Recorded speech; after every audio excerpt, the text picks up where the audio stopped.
Hey guys, this is Tauna, and today we're going to be going through my top cards for Duskmourn for Commander. These are all cards that are going to fit into a lot of different decks. Some of them a bit more narrower than other ones, but I generally wanted to cover the cards that I really love from it and that I think will potentially go really, really well in a lot of like great Commander decks, no matter what you're kind of playing here. So a couple things to kind of keep in mind first. Make sure that you don't purchase them straight away, or you do, depending on what they are and what they're pre-ordering for and stuff like that. Prices usually take a few weeks to stabilize. So at the moment, you know, some of them are going to be, I think there's like Abhorrent Oculus or something. It's like $20 to pre-order.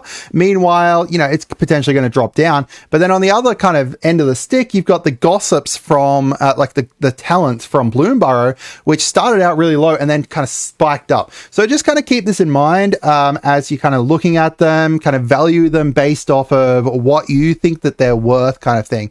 And make sure you subscribe, share the video around and everything like that. And if you do want to support the channel, head on down to the below, pick up the cheapest cards around from TCG Player, and you're going to support the channel from that too.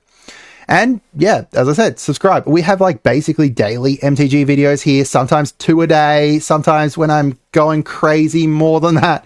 But yeah, if you want the best content, make sure you subscribe here. All right, so I'm going to start off with Ancient Cellar Spawn. Now, this one here, basically ignore this top part here. It is good, but you know, this one here is what we're looking for. Whenever you cast this spell, if the mana spent is less than its mana value, you're going to make target opponent lose life equal to the difference. This is really, really bonkers, right? If you think about Cascade, Madness, Blitz, all those kind of mechanics that are essentially cheating things in to the battlefield by casting them, you can cheat so much stuff out with this. This is going straight into my Abaddon deck. It is absolutely bonkers. You're going to deal a lot of damage with this. It's like, as I said, like this could be a secret commander really, really easily for so many different decks. I absolutely love it. We've got Arabella Abandoned Doll. So while we've got like, you know, some cards, and this could be potentially a commander by itself, we've got some really nice decks already that are using a lot of these kind of little Boros weenies, right? Like Alicia, who smiles at death, wants cards that are 2 or less. Balin, you know, just wants a whole bunch of tokens. And guess what? Most tokens that you want to put in your Balin deck are going to be like, you know, 1/1 creatures that you're going to be spitting out everywhere. So Arabella is just going to deal a crazy amount of damage with this, especially because it's to each opponent, right? Like if I have a look at my Balin deck right now, I've got like, you know, 1/1 citizens, rabbits, and, you know, or birds, all kinds of things. So this is going to be crazy in those kind of little weenie decks. As I said, it could be a commander by herself, but also in these kinds of decks, she's going to be crazy great. We've got this amazing cycle here. So this is the new Verge cycle. They essentially are going to tap for one color, and then they'll tap for the other color, depending on if you've got like a swamp or mountain, forest or plains, whatever it's making. So a couple really great things about this. One, it comes in untapped. Instantly makes it so amazing, right? Secondly, it's just a plains or an island. It's not a basic one. So, you know, something like a triome instantly will set off these. Now, I think that these could potentially be better than the cycle from MKM, like the Surveil lands.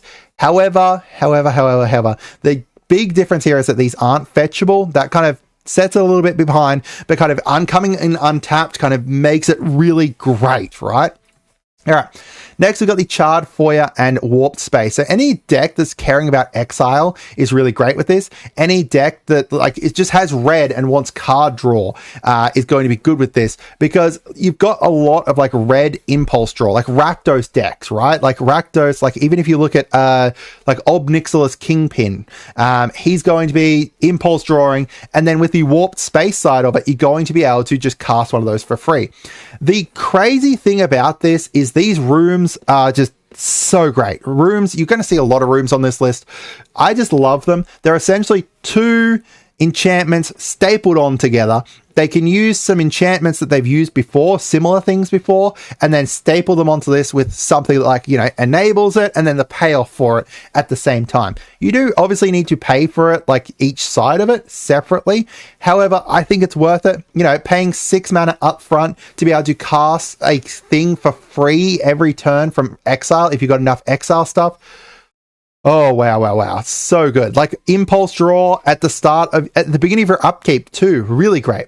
I just think this is amazing in so many decks that have red and don't have access to other card draw. We've got the Dazzling Theatre and Prop Room. So on some of these, I'm going to show on the side like what they are equivalent to. So like a Dazzling Theatre here is very similar to We Ride at Dawn, except for the fact that this is all creatures, not just legendary creatures. Amazing. Prop Room is like a drum bellower stapled onto here as well, and they work well together. That's the other great thing about rooms is depending on your deck, you're going to potentially be able to replace 2 cards with 1, and then also be able to kind of work with them on the battlefield and stuff. I just love rooms so much. So here you've got, you know, this part here. Actually, both parts of this is going to be insane in like a Balin deck. But so many decks that can use the Convoke or like the new... what is he? Zinnia. Zinnia will be able to make use of this as well because of giving the Convoke. If anything, you've got a whole bunch of like little things that you don't necessarily want to attack with. You can use them for Convoke instead. I love it. It's so good.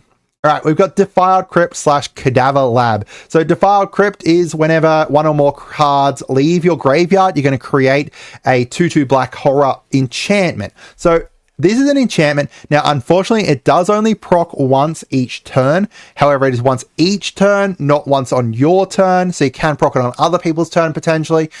But it's kind of like a Tor mod, like stapled on here, except it's a enchantment creature token. So that's great, procking all of like the constellations and Enquiries and stuff. Then on the other side, you've got a Cadaver Lab, which is going to just return something from a creature card from your graveyard to your hand, kind of like, you know, Aid the Fallen, those kinds of cards. It's a whole bunch of cards that do very, very similar. And, you know, you can play it for the Defiled Crypt and then immediately pay 1 more, play the Cadaver Lab, return something, and boom, you've already got like that black horror enchantment creature token out there. This is a really cool card. I love the, like, you know, they're kind of taking 2 cards that would have been potentially in the set anyway, and then just kind of mashing them together into a room. It's really cool. We've got Demonic Council. Oh man, if you're going to have, like, later in the game, this is just going to be a demonic tutor, right? If you've got 4 or more card types, let's say you've got a creature in there, you've got an instant and a sorcery because you've cast something, and let's say you've somehow got, like, you know, a land or anything like that, right? You're in black, you've got stuff to discard, you can discard something into there. Really, really great. It's so good. I will be very surprised if this stays cheap. Now, the thing is, before Delirium, it is just a tutor for a demon. You just want to make sure that you have at least 1 demon in there, right? That you want to potentially bring up. There's a few demons in here we could make use of here, that just to be able to bring them up. If not, the Delirium's amazing. We got Dollmaker's Shop and Porcelain Gallery.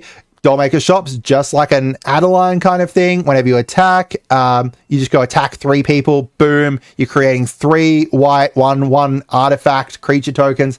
And then on the other side, we got a Porcelain Gallery, which I actually couldn't find an equivalent of this. I don't know if I'm, you know, going bonkers, but I don't think there's an equivalent of this that gives all of your creatures base power and toughness equal to the number of creatures you control. Usually it's like, you know, there's some creatures like, you know, Adelaide here has the power equal to it, but not giving every single creature for this. This here is a game ender in like a Balin deck, or I'm focusing a lot on Balin because I'm thinking about, you know, how these could work in a Balin deck, but they can work in so many different like white go wide decks, right?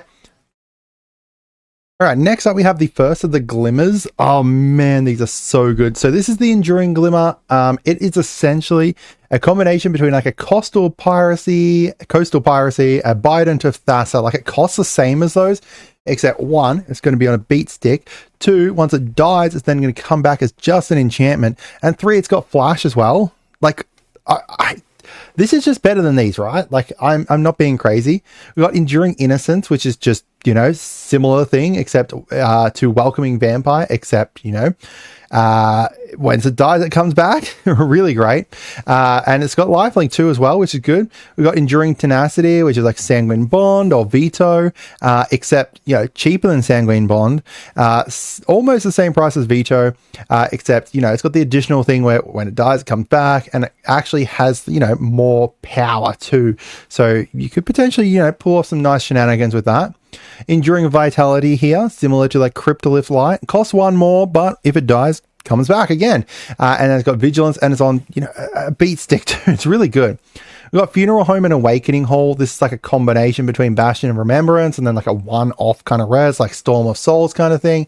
It doesn't obviously make them 1/1s, but, you know, it's pretty good. It is a bit more expensive, but I mean, I was going to compare it to like the Liliana one that like razzes everything, but that's not exactly accurate.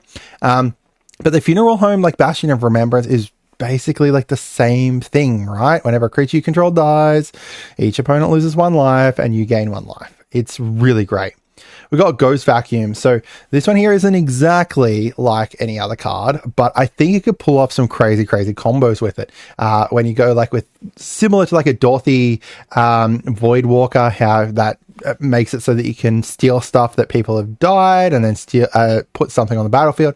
This is similar to that, except for the fact that you can steal multiple things, right? Like every turn you can exile something, if not multiple times, if you have a way to untap. We've got Head Shredder. I just absolutely love this thing. Whenever you attack, you're going to meal 2, but then it's got this stapled onto it, which is not reliant on you attacking or even being a creature. Just whenever 1 or more lands are put into your graveyard from your library, put them onto the battlefield tapped. This is going to go straight into my Yuma deck. It's going to be crazy great in that. We've got Marvin Murderous Mimic. Try saying that 3 times quickly. Has all the activated abilities of creatures you control that don't have the same name as this creature. Wow, there is so many ways that you can break this so easily. Just have one way to untap and one way to tap for something crazy, and boom, this is going to go insanely well. We've got Mirror Room and Fractured Realm. Fractured Realm is just like a Roaming Throne, except it's not dependent on a certain creature type. And then Mirror Room makes it so that you can create a token that's a copy of a target creature you control. Both sides of this are really great and really useful. Fractured Realm, like, you know, has the advantage of it. It's not just like ETBs that it's triggering either, like Panharmonicon or something. It's just anything. There's crazy great ways to make use of that. Overlord of Hauntwood, any kind of landfall deck, I think this is going to be good in, because it's going to make it so that you get to create this tapped colorless land token every time it enters or attacks. You can put it on for impending at the start if you need, like, if you can cheat it out turn 3, great. Or, you know, if you've only got 3 mana left in your landfall deck, somehow you can do it that way. But you can even like play it normally if you want, and then be able to get the attack off pretty fast. We've got Polluted Cistern and Dim Obulate. Polluted Cistern making it so that whenever you mill stuff, you're going to be able to deal damage to people based on the card types you mill. And then Dim Obulate making it so you just mill 3 and then return a creature from your graveyard to the battlefield. Both great sides, in my opinion. I think this is going to be like a staple in so many mill decks, especially like the advantage of it is if you mill 1 at a time, not like huge like mill 20 card kind of things. If you mill like, you know, 1 card over and over again with like a Besberic Orb, this is going to go crazy.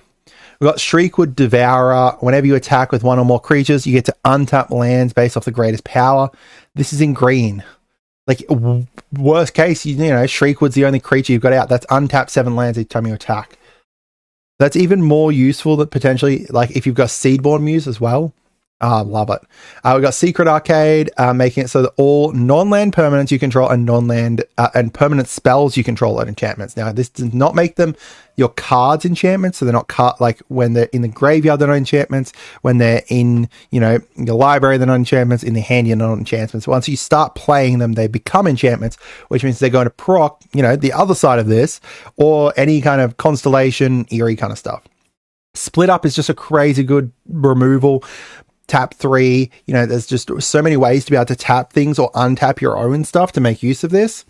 Jolly Balloon Man, any kind of Boros deck that's going to want potentially multiple copies of a creature can easily run this.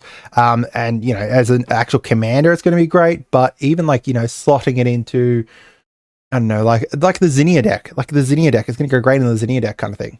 We got Tyvar the Pummeler. Essentially, we'll have indestructible all the time because you can tap another creature so easily with this. And also, it's not reliant on him being untapped to be able to do that. But this second part here is just buffing up creatures, and you could do that multiple times per turn, right? So let me know what you guys think. Are there any on this list that you agree with, or any on here that you don't agree with? Is there any that I missed? Let me know. Have a great day and goodbye.